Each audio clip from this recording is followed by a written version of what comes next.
get the analysis. Bring in Aziz Al-Gashian, Lecturer of International Relations and Politics at the University of Essex, joining us live from Colchester. Thank you very much for being with us. I'm tempted to start by looking at the status of both Trump and Netanyahu, two leaders in their own countries under investigation. Does this seem like kind of showboating, a way of distracting from what's going on in the other side of their lives right now? Well, firstly, good evening, and thank you very much for having me. I think you nailed it right on the head. If one was to listen to the speech immediately, they will understand that this speech was not really about a peace deal. It was more of a campaign speech. It was more of a declaration of achievements and also a declaration of commitments to each other's causes.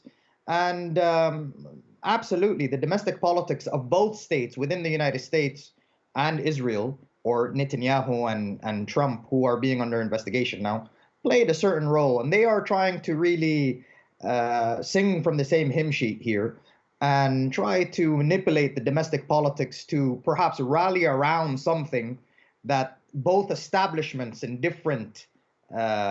both countries agree upon, which is this strengthening of an American and Israeli relations. So it's not really a peace deal. It was a campaign speech. Sorry, go on. No, it's okay. I'm sorry for cutting across you. I didn't mean to do that. I'm sorry. So Trump, obviously, sort of the impeachment trial continues. Netanyahu's bribery case isn't expected to start until March the 2nd, but they are pressing ahead, and his immunity has been waived, so that is going to go to court.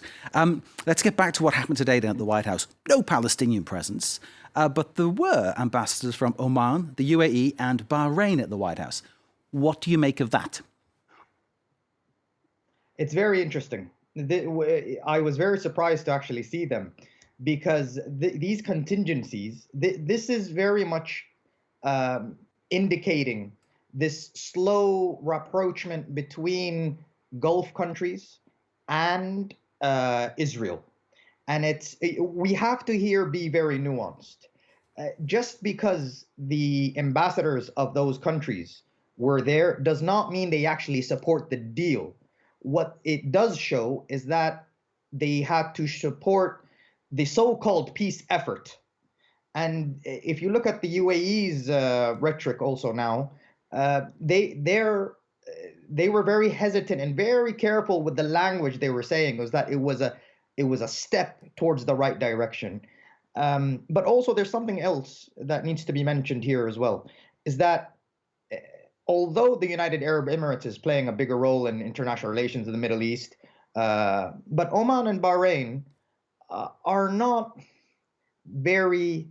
do not have agency in the Arab world. So it wouldn't have been the same if Egypt would have been there or if Saudi Arabia would have been there, because that really signifies a strong a holistic Arab rapprochement, which I don't think is happening.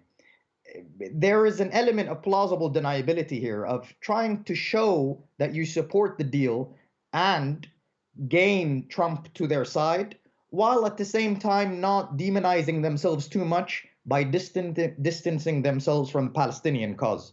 So there's a balancing act that they're trying to achieve.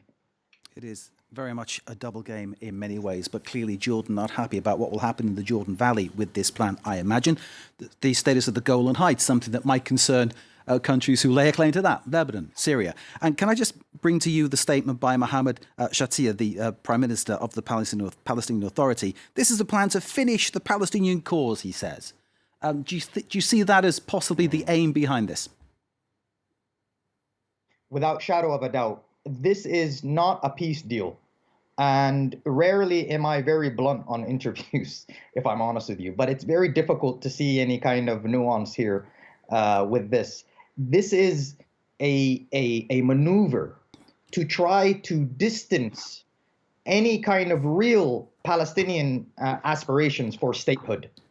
If we look at the demands, none of the demands that Palestine asked for, nor even Arab states asked for, like, as you mentioned, the Golan Heights and the Jordan Valley, were met. It was a legitimization of the illegality of Israel's annexation of land and settlements.